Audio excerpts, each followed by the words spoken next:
جو رات 2 بجے بیگم کے موبائل کی لائٹ چلی۔ شوہر نے دیکھا اور بیگم کو تھپڑ مار کر بولا، یہ تم کو رات 2 بجے کس الو کے پٹھے نے بیوٹیفل لکھ کر بھیجا ہے؟ بیگم نے موبائل دیکھا اور شوہر کو تھپڑ مار کر بولی، اینک لگا کے ویک انی دیا، یہ بیوٹیفل نہیں بیٹری فل لکھا ہوا ہے۔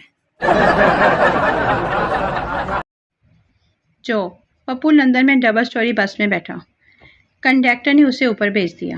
پپو بھاگتا ہوا واپس آیا اور بولا، مرواؤ گے کیا؟ اوپر تو ڈرائیور ہی نہیں ہے۔ جو اتوار کا دن تھا، شیخ کی بیوی جو نئی نئی فیصلہ آباد سے بیاہ کر لائی گئی تھی، اسے سب گھر والوں نے کہا اپنی فیوریٹ ڈش بناؤ۔ دلہن بہت خوشی سے، جی ضرور ساس۔ تو بیٹا کیا بناؤ گی؟ دلہن، جی آلو اور گوشت۔ یہ سننا تھا کہ ساری فیملی کو لکواسا ہو گیا۔ ساری فیملی، خدا کا خوف کرو، 2 چیزیں ایک ساتھ ہی، یہ فضول خرچی یہاں نہیں چلے گی۔ دلہن، پر مجھے تو آلو پسند ہے۔ شیخ، تو جان ایسی چیز ایڈ کر لو آلو کے ساتھ جو سستی ہو اور ہم زیادہ دیر تک کھا سکیں۔ دلہن، پھر آلو چوئنگم پکا لو۔ جو ایک شخص کو سڑکوں بازاروں میں یا کھمبوں پر لگے اشتہار بورڈ پڑھنے کا بہت شوق تھا۔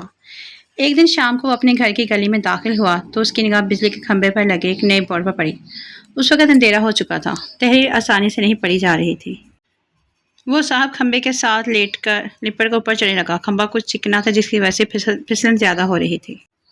بالآخر وہ بورڈ پر پہنچ ہی گیا۔ بورڈ پر لکھی تحریر کچھ یوں تھی، اس کھمبے پر نیا پینٹ کیا گیا ہے، برائے مہربانی کھمبے سے بچ کر گزریں۔ جو بیوی، سامنے والا حاجی صاحب آفس جانے سے پہلے اپنی بیوی سے بہت پیار کرتے ہیں، ان کو گلے لگاتے ہیں۔ آپ کا دل نہیں کرتا کیا؟